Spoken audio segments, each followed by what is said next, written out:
Welcome to PREM. Pre- and post-operative education in multilingual for orthopedic wards by Faculty of Nursing, Chiang Mai University.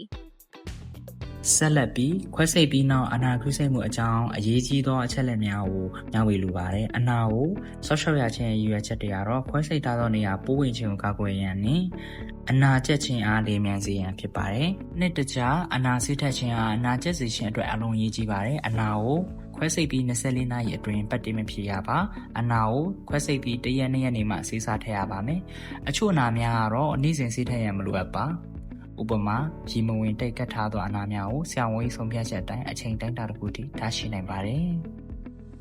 ဒုတိယအနေနဲ့တကိုယ်ရည်တက်ရှင်ရင်ကောင်းမွန်စွာထိန်းသိမ်းပါအထူးသဖြင့်အနာကိုမထိတွေ့မီလက်ကိုတေချာစွာတက်ဆင်ပါတတိယအနေနဲ့အနာကိုအမြဲတက်ဆင်ပြီး6သွေးအောင်ထားပါစတုထအနေနဲ့အနာပတ်ပတ်လည်ရည်ပြားကိုမကုံမချေဆွဲစိတ်ပါနဲ့နောက်ဆုံးအနေနဲ့ပုံမှန်မဟုတ်သောအနာပိုးဝင်နေလက္ခဏာများကိုစောင့်ကြည့်ရန်အလွန်ရည်ကြီးပါတယ်အထက်ပါလက္ခဏာများကိုစောင့်ကြည့်ရမှာပဲဖြစ်ပါတယ်အချို့လူနာများတွင်24နာရီ48နာရီအတွင်းဖျားနိုင်ပါတယ်၎င်းကို reactionary fever လို့ခေါ်ပြီးတော့ထိုကဲ့သို့ကိုယ်ပူချိန်မြင့်တင်ခြင်းမှာပုံမှန်သာဖြစ်ပါတယ်ချုပ်ချိုးဖြည့်ခြင်းဆရာဝန်မှချုပ်ချိုးဖြည့်ရန်သတ်မှတ်နေကိုစီစဉ်ပေးပါလိမ့်မယ်ချုပ်ချိုးဖြည့်ရမယ့်အချိန်မှာချုပ်ထားတဲ့နေရာမှာမူတည်ပါတယ်အောက်ပါအတိုင်းဖြစ်ပါတယ်တချို့လူနာများတွင်ဖောရောင်ခြင်းကိုရှော့ချနိုင်ရန်အတွက်ရေခဲအုံပေးနိုင်ပါတယ်နောက်တစ်ခုအနေနဲ့အနာပိုက်ကို pH ချင်းညှစ်ချင်းမပြုလုပ်ရပါခွဲစိတ်ထားသောအစိတ်ပိုင်းများကိုပြင်းပြင်းထန်ထန်မလှုပ်ရှားပါနဲ့ခန္ဓာကိုယ်အနေထားခွဲစိတ်ပြီးနောက်ခန္ဓာကိုယ်အနေထားကလည်းနာကျင်မှုရနေစီပြီးနောက်ဆက်တွဲဆွေးနွေးများကိုရောချပေးပါတယ်လက်သွုံမုတ်ချတော့ခွဲစိတ်ထားပါကခွဲစိတ်ထားသောအစိတ်ပိုင်းကိုနှလုံးထဲမိအောင်ကောင်းဖြည့်ကုထားရပါမယ်ထိုးသွမြင့်တင်ထားခြင်းအပြင်ဖုံးအောင်ခြင်းကိုရနေစီပြီးသွေးလည်ပေါက်မှုကောင်းစေပါတယ်ကြောယူခွဲစိတ်ထားသောလူနာများကြောရိုးခွဲစိတ်ထားသောလူနာများအတွက်အိတ်နေစဉ်ကြောရိုးကိုတစ်ချောင်းထဲတက်မှတ်နေအောင်ထားရန်အရေးကြီးပါတယ်။ဘေးဘက်သို့လက်ရန်လိုအပ်ပါကခန္ဓာကိုယ်ကိုမလိမ်စေပဲခေါင်းကားခြေထောက်တို့ကိုတပြိုင်နက်လဲသည့်နည်းကိုအသုံးပြုရပါမယ်။ဤကဲ့သို့ခန္ဓာကိုယ်နေတာများကလည်းအရေးကြီးပါတယ်။ခွဲစိတ်ပြီးနောက်ဒါမှမဟုတ်ဒဏ်ရာရပြီးတဲ့နောက်မှာလဲကျခြင်းကအများဆုံးဖြစ်နိုင်တဲ့အန္တရာယ်တစ်ခုဖြစ်ပါတယ်။ပြင်းထန်တဲ့ပြဿနာများကိုဖြစ်ပေါ်စေနိုင်ပြီးတော့ပြန်လည်နလန်ထမှုလည်းနှောင့်နှေးစေနိုင်ပါတယ်။အောက်ပါအစိမ်းများကိုလိုက်နာပြီးလဲကျခြင်းကိုကာကွယ်နိုင်ပါတယ်။ဝိုးဝေခြင်းနှလုံးခုန်မြန်ခြင်းဒါမှမဟုတ်နာကျင်မှုပြင်းထန်နေပါကချက်ချင်းအိပ်ရာပေါ်မှာအနားယူပြီးအကူအညီခေါ်ရပါမယ်။ဖြည်းဖြည်းချင်းထားပါ။ဒဏ်ရာရှိရာနေရာကိုခုထားပါ။အိပ်ရာအဆုံးမှာ2မိနစ်ခန့်ထိုင်ခြင်းဖြင့်ဝုတ်တင်မှုရခြင်းကိုကာကွယ်ပါ။လက်ကိုအားပြုပြီးအိပ်ရာမှာကိုယ်ကိုတွန်းတင်ပါမတ်တက်ရက်ပြီးဂျိုင်းတောက်အားတင်းတင်းကင်ပြီးဟန်ချက်ညီအောင်10စက္ကန့်ခန့်ထိန်းထားပါလက်လျှောက်ပူခွေရများကိုမှန်ကန်စွာအသုံးပြုပြီးဆောင်းဝေါညွှန်ကြားချက်များကိုလိုက်နာပါရှေ့ကိုတေချာကြည့်ပြီးခြေလမ်းတူတူနဲ့တီတီငြိမ်ငြိမ်လမ်းလျှောက်ပါအိပ်ရာမှာမထားမီအမြဲတမ်းအကူအညီခေါ်ပါခွဲစိတ်ပြီးနောက်အာဟာရပတ်ဖို့မူခွဲစိတ်ပြီးနောက်လူနာများသည်တစ်ရှူများနှင့်အယိုးများပြန်လည်တည်ဆောက်ရန်နှင့်အနာကျက်မှုကိုထောက်ပံ့ရန်အာဟာရလိုအပ်ချက်မြင့်မားစွာလိုအပ်ပါသည်ပရိုတင်းလိုအပ်ချက်ပရိုတင်းသည်တစ်ရှူများပြုပြင်ရန်နှင့်ဆဲလ်သစ်များတည်ဆောက်ရန်ကူညီပေးပါသည်ခွဲစိတ်ပြီးနောက်လူနာများသည်ကိုလေးချိန်1ကီလိုဂရမ်လျှင်ပရိုတင်း 1.5 ဂရမ်ခန့်နေ့စဉ်လိုအပ်ပါသည်ပရိုတင်းများပေါင်းသောအစားအစာများကိုဇာတ်နဲ့တော့ဖော်ပြထားပါသည်ပရိုတင်းမြင့်မားသောဟင်းပွဲဥပမာများမှာငါးပြုတ်ဥပြုတ်ဝက်ပင်စိမ်းတခြားမပါသောတို့ပဲဖြစ်ပါတယ်ကယ်လ်ဆီယမ်ဟာအယိုးတည်ဆောက်ခြင်းနဲ့ထိမ့်သိမ်းခြင်းကြွက်သားများအတွက်အရေးပါပါတယ်ကယ်လ်ဆီယမ်ပါဝင်တဲ့အစားအစာတွေကိုဇာတ်နဲ့တော့ဖော်ပြထားပါတယ်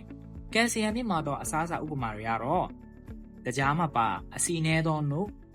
ဟင်းရွက်အကျော်များပလာတူငါးပြုတ်တို့ပဲဖြစ်ပါတယ်လိုအပ်သောဗီတာမင်များဗီတာမင် C ဟာတစ်ရှူများတည်ဆောက်ရနဲ့အနာကျက်ခြင်းတွေအရေးကြီးပါတယ်ဗီတာမင် C ပါဝင်သောအစားအစာများကိုဇာတ်နဲ့တော့ဖော်ပြထားပါတယ်ဥပမာမာလာဂါသည်ကန်းချင်တီနဲ့မုံရင်းဖြူကျော်ပဲဖြစ်ပါတယ်ဗီတာမင် D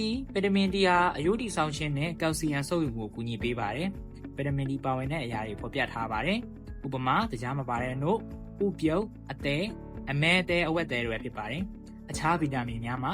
ဗီတာမင် E A K တို့ပဲဖြစ်ပါတယ်ဇာတ်နဲ့တော့ဖော်ပြထားပါတယ်ရေဓာတ်ဖြည့်တင်ခြင်း ခွဲစိတ်ပြီးလူနာများအနေဖြင့်ရေများများတောက်သုံးရန်အရေးကြီးပါတယ်။ရေအားခန္ဓာကိုယ်တွင်အစာချေမှုနဲ့အာဟာရစုံလင်မှုကိုကူညီပေးပါတယ်။နေ့စဉ်ရေ6ခွက်8ခွက်ကတောက်သုံးသင့်ပါတယ်။အထူးပြုဆိုင်ရာလူနာများဒဏ်ရာကြီးမားသောလူနာများအသက်ကြီးသူများအသားဓာတ်နည်းသူများနှင့်ကိုယ်လေးချိန်နည်းသူများအနာကျက်မြန်စေရန်အာဟာရလျော့နည်းမှုကိုကာကွယ်ရန်နှင့်အနာပိုးဝင်ခြင်းကိုလျော့နည်းစေရန်အာဟာရကိုပုံမတိုးမြင့်စားသုံးရန်အကြံပြုလိုပါတယ်။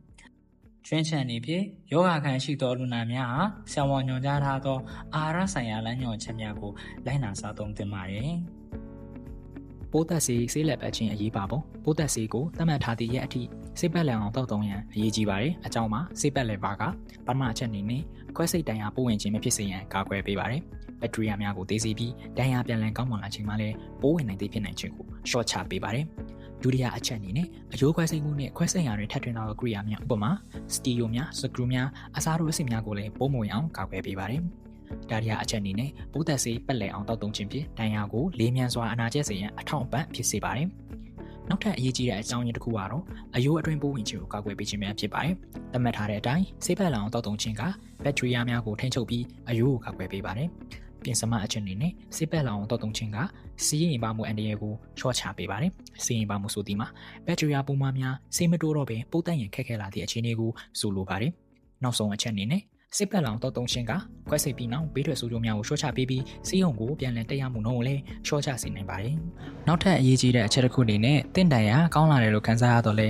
ဆရာဝန်မညွှန်ကြားမိတင်ကိုယ်တိုင်ဆေးကိုမရက်တက်လိုက်ပါနဲ့။တန်ရာအခြေအနေကောင်းလာနိုင်တော့လဲဘက်ထရီယာချိုခန္ဓာကိုယ်အတွင်းတန်ရှိနေနိုင်ပါသေးတယ်။ဆေးကိုအချိန်မပြည့်မီရက်တက်လိုက်ပါကအခုဆေးရောဂါပြန်လည်ဖြစ်နိုင်ပြီးနောက်တစ်ချိန်တွင်ဆေးမတိုးသည့်ပြဿနာဖြစ်လာနိုင်ပါတယ်။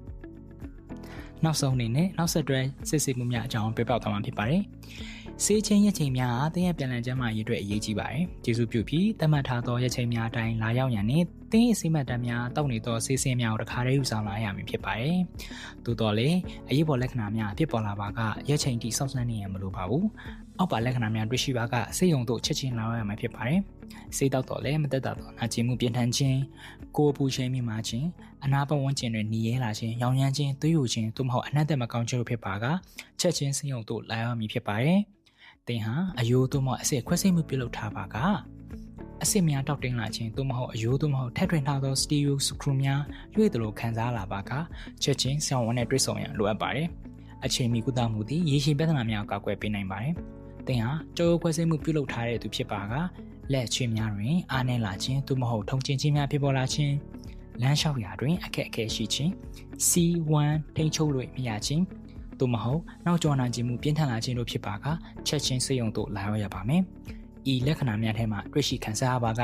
မနောက်မနှေးစေပဲဆေးရုံသို့ချက်ချင်းပြန်ရောက်လာပြသရန်လိုအပ်ပါတယ်။ Thank you for watching. We hope you get well soon.